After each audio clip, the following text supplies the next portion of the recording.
Abamo Lady Amaka Okafor. Mama bu wife of the first son. Onwunye nwa itizi mama kam.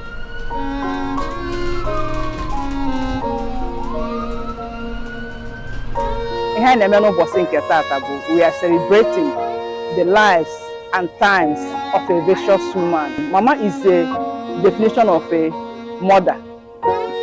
She is a woman with impeccable character. Mama Charity, her second name is Charity. She's a very prayerful woman. She's an industrious woman. She's a good counselor. She's an advisor. In fact, she's everything that a mother should be.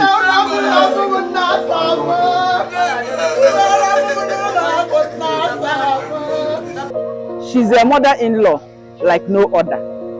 So that is why we are celebrating. We are not mourning Mama. We are celebrating the lives and times of Mama.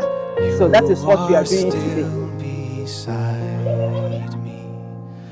Or in death's dark shadows lie, you will stay close.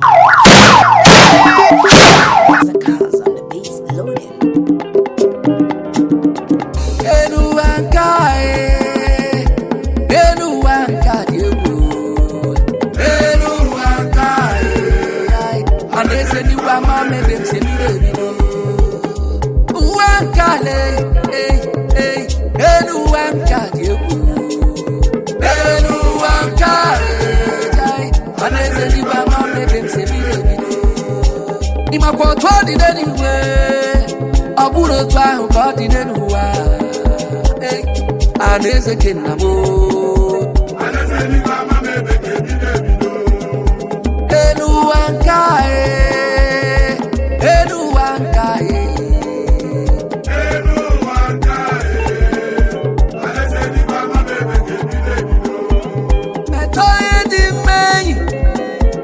Metoye